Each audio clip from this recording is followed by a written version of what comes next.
Welcome to Master the Science of Miracles, where we will explore the ancient science of transforming your ideas into your physical reality. Join us on a thrilling adventure that pushes beyond the limits of conventional beliefs about what it truly means to be human, as we unravel the truth about how powerful you really are. In each episode, we will discover the elements of the reliable, repeatable, step-by-step process for making the miraculous and ordinary part of your life. This is your portal to the extraordinary. So let the adventure begin. And now, here's your host, Ron Matthews.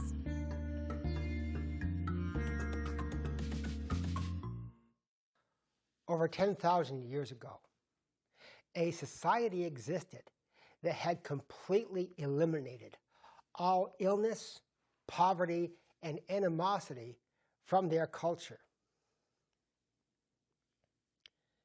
The people of this society had a science that was nearly lost to antiquity.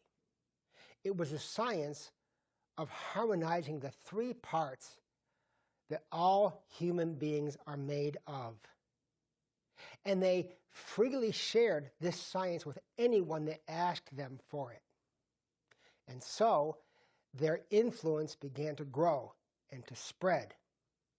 And as other people became exposed to this science, learned this ancient science, they too were able to free themselves from those three illnesses or those three demons that have plagued humanity since the beginning of history: illness, poverty, and animosity. This freedom from these three things spread like wildfire, and as it did, it began to arouse the anger, the suspicion, and the fear of the leaders of that day, because any group of people, any society, any culture that is not living in fear of getting sick, of being poor, or of being attacked is nearly impossible to control or to oppress. And so, as a matter of survival,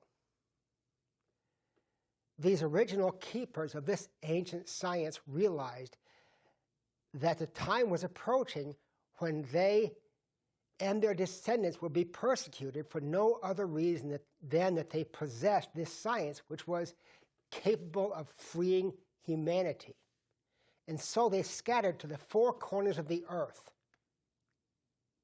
And where they have turned up, where the descendants of these keepers of the ancient science turned up, were Tibet, northern Africa on the border of Morocco, Polynesia, and parts of the desert southwestern region of the United States. Now, before we continue, I'd like you to imagine, try to imagine if you would, what would your life be like if you never had to worry about money, about ever getting sick, or about any kind of animosity, or having to worry about going to war, or sending your children to war. What must that be like? Just imagine that for a moment, if you would.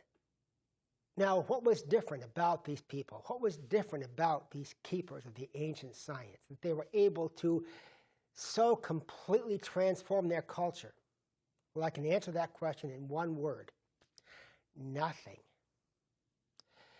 They were no different than anyone else. They're no different than you are. The difference is that they did not have a media that was constantly telling them that they were anything other than the amazing supernatural beings that they were and that you are. Mark Twain is rumored to have said, "If you don't read the newspapers, you're uninformed. If you do read the newspapers, you are misinformed."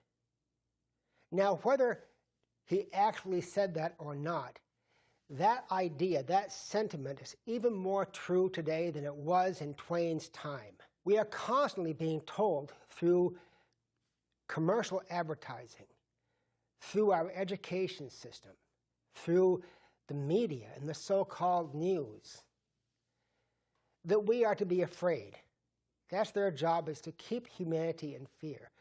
Fear of often imaginary threats, and especially fear of our own internal greatness. The goal of the Master of the Science of Miracles system is to reacquaint you with who you truly are and to give you a series of steps, a system that you can use right now, today, to reclaim that amazing person that you are meant to be. Sadly, the descendants of these keepers of the ancient science have kept it a closely held secret throughout the ages. Rather than sharing it, they have kept it in their local communities. That is, until around the middle part of the 19th century. Well, what happened in the middle part of the 19th century? Something amazing occurred. There was a resurgence of curiosity and a resurgence in the belief that humanity was much more than we have ever been allowed to believe it is, that you are much more than you have ever been allowed to believe that you are. With this re-emergence, with this resurfacing of this ancient science, elements of that science have begun to appear. They sometimes appeared through painstaking research.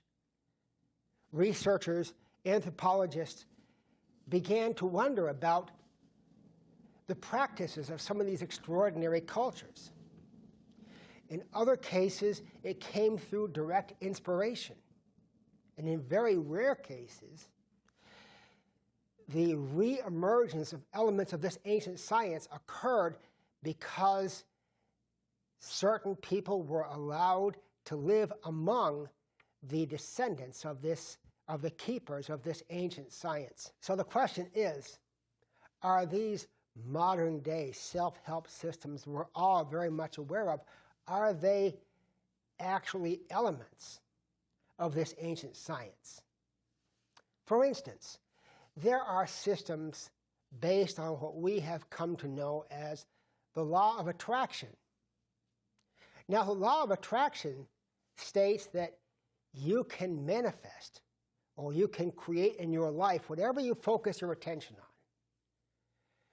For some people, it's worked very well. For other people, not so much. Now, if you're one of those people who has been able to use the law of attraction to effect great change in your life, then congratulations. You are indeed an extraordinary person. Then there are systems which teach that being able to access what we call inner conscious levels is the key to being able to effect transformation in your life. In fact, people who ascribe to these systems have realized that in order to make the law of attraction work, they need to be at these deeper brainwave states. And research has shown that the thoughts we focus on in these deeper brainwave states, what scientists call the alpha brainwave state or the theta brainwave state, and there are others, the thoughts we focus on when we're at these deeper brainwave states have a greater effect on physical reality than those same thoughts focused on at the outer beta brainwave state, which is where I am right now and probably where you are too as you're watching this program. Then there are systems that don't really seem to have that much to do with personal transformation or of creating your life the way you want it. These are systems that are based on breath, on mental concentration, on meditation. Now, some of these systems are Chinese Qigong or Tai Chi.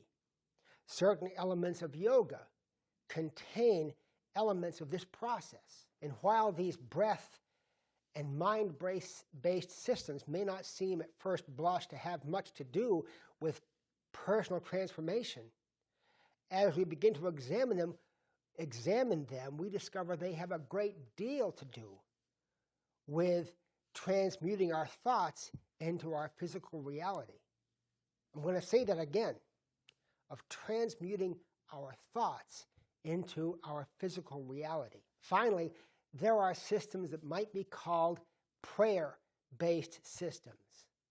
Now, we're all, or most people, are familiar with prayer as a religious practice, but far fewer are familiar with the idea of prayer as a secular act. In fact, modern-day philosopher and author Greg Braden has written quite a bit about this phenomenon, and cultures that have used this secular prayer practice have been able to create amazing changes of fortune in their health, in their prosperity, and in their social climate. So what if all of these systems were intended to be components of that original ancient science, rather than being separate, isolated systems? What if these systems were intended to be part of one holistic system? That's exactly what Master the Science of Miracles is. Now, the sad truth of the matter is that the majority of people are not living lives of prosperity, of vibrant good health, and of happiness and fellowship. And again, I know this sounds cynical, but the fact of the matter is that these flames of frustration, anxiety, and fear are being fanned by what we're being constantly immersed in by the media. We're being constantly told that if we don't use this and such product, we can't really be happy. We can't really be among the cool people if we don't think this way or buy this way. And these same entities that are designed to keep us in fear have always been telling us that tales of these keepers of the ancient science that have been able to create such amazing transformations are nothing more than myths or pipe dreams. And I'm here to tell you with a straight face that nothing could be further from the truth. So what is this ancient science anyway? Well, the science that this ancient culture possessed was a working understanding of the three parts of the human experience. We are all composed of three beings in one. Now, I know we like to think that we're a body carrying around a brain that makes all of our decisions for us. And that's only a very small part of the truth.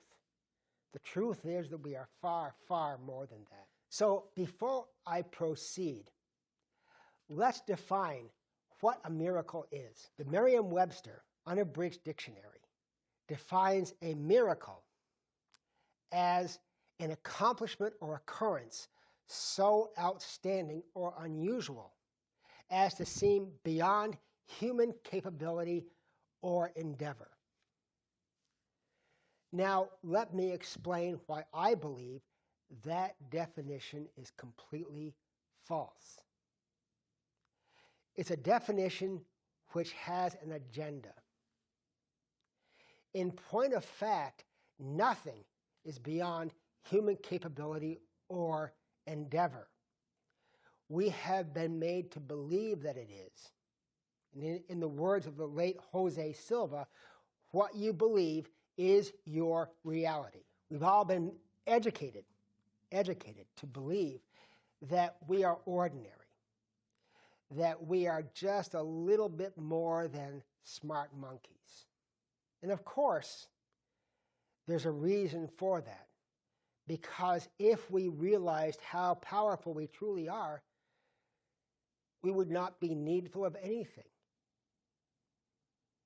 Think about that. Any culture that does not live in fear is impossible to oppress and impossible to control. Now, the key to unlocking this power is learning how to unite and harmonize those three parts of our being, because each part plays a role. And as we understand how each part communicates, then we begin to be able to recruit the power of all three of these parts and become a total human being. Now, to amplify and to explain the idea of these three parts of the human being, let's take a look at this symbol that you see on the screen right now. This is an adaptation of an ancient symbol that describes this entire process of unifying our three selves into one being. Now, as you can see, there are two circles, an infinity sign, curved lines that connect the middle circle to the lower circle, and a curved line that connects the lower circle to the infinity sign. And finally, there are some dashed lines, very fine dashed lines, that go from the infinity sign to the middle circle. So let's talk about that middle circle for a moment. That middle circle represents what the ancients called the conscious self. And the lower circle represents what the ancients called the subconscious self. Now, this conscious self and this subconscious self are what famous psychiatrists Carl Jung and Sigmund Freud referred to as the conscious mind and the subconscious mind. The belief in the practice of these ancient these ancient cultures was that they are much more than minds. They're actually individual beings that unite, interconnect, and cooperate to make the person that you see when you look in the mirror. Now, the conscious self is the part of us that thinks linearly. It uses logic. It uses reason.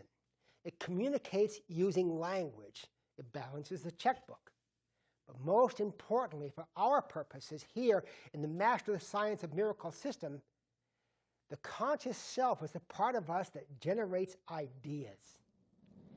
And I'll explain this in great detail in subsequent episodes of Master of the Science of Miracles. Now, as you may have guessed already, the lower circle represents the subconscious self. Now, the subconscious self is very mysterious and very enigmatic.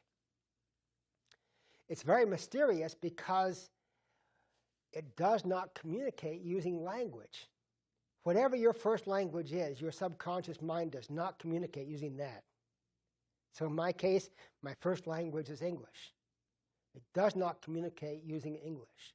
It communicates using emotion, using memories, and using a few other things. Inspirations, for instance, come through the subconscious self to the conscious self, and we largely ignore those promptings from our subconscious self, and we do so at our own peril. Now, our subconscious self controls and administers every involuntary function in the body. So your heartbeat, your blood pressure, your digestion, movement of lymph, death and recreation of new cells. Everything is controlled by your subconscious self. It also remembers and stores everything you have ever experienced, everything you have seen, everything you have heard, everything you have felt, smelled, and tasted from the time of your birth right up to the present moment is stored in your subconscious self. As powerful as the subconscious self is, it is also very susceptible to suggestion. And this is suggestion both from the outside influences, the media, what our friends say, the news, bulletins from the government. Those are all outside influences. And from inside influence as well, our own personal self-talk, most especially. And that, when you understand that, you can begin to see why multinational corporations spend so many billions of dollars on advertising that recruits and influences your subconscious, because your subconscious is the part of you that drives the bus of your life. It is in control of our life. Now, I know we'd all love to believe that I'm consciously in control of my life. Well, I'm afraid to say you're not. The majority of people live their lives on autopilot. Have you ever noticed that you drive to work using the same route all the time? That you fall into habits in life. And as these habits form, and they're not bad necessarily, but as they form, we begin to do them over and over again. And so our subconscious is driving the bus all the time. What's even more interesting is that the subconscious has the mental capacity, if we give it a personality, it has the mental capacity of a younger sibling, a 9 or 10-year-old sibling, which desperately wants to please the conscious part of ourselves. It can be moody, temperamental, a huge pain in the backside, just like a younger sibling can be. These are all the characteristics of the subconscious self. Most importantly, for our purposes, the subconscious self is the sole and only channel of access between our conscious self and our transcendent self, which is indicated in that figure by the infinity sign. Now, the transcendent self, that's the part of us that's even more mysterious. It's the part of us that is created in the image of the creator of all that is. Now, whether you call that creator God, Allah, Yahweh, the universe, doesn't matter what you call it. That is the image that our transcendent self is created in. And it desperately wants to participate in our lives here in this 3D world of dense matter. But we have to ask it to. We have to invite it to. And we do that all the time. The problem is that most people ask for what they don't want rather than what they want. Don't worry. I'm going to be talking about this in great detail in subsequent episodes. We're going to cover each one of these segments of the 3 parts of ourselves and give you a system that you can use again and again and again. Once you understand this amazing system that we all are, then you can use it anytime you want to because it's you. Those curved lines in the symbol represent channels of energy. Now, energy, as we're using it for our purposes here, is another very mysterious part of the human experience. And because it is so mysterious and so foreign to most Westerners, that's the first thing I teach when I teach the Master of the Science of Miracles system. As our conscious self creates ideas of what it is we want to do, what we want to be, what we want to have. We send those ideas on a stream of energy from our conscious self to our subconscious self. And if you're wondering why it is that when I talk about the conscious self, I point to my head, or the subconscious self, I gesture at my body, the late biochemist, microbiologist, Candace Pert, pointed out in her book, Molecules of Emotion, that the subconscious mind, using her parlance, is actually distributed throughout the body. And we're going to talk about that to great effect in subsequent episodes of Master of the Science of Miracles. Similarly, That curved line that goes from the subconscious self to the transcendent self is another channel of energy. Those dashed lines that go from the transcendent self, from the infinity sign to the middle circle, that's an amazing and wonderful phenomenon, which the ancients called the rain of blessings. Now, in the process of creating the image, the idea of what your desired outcome is, in other words, whatever it is you want to do, you want to be, or to have, once you have sent that through your subconscious self to your transcendent self, and once your transcendent self receives and accepts your request, you begin to experience the rain of blessings. And this can range anywhere from a light tingling around the crown of the head or tingling in the fingers, all the way to nearly overwhelming feelings of gratitude, of joy, of love that seem to come from nowhere. One of my early students who learned how to use this process contacted me, and she said, "Ron, I think I'm going nuts."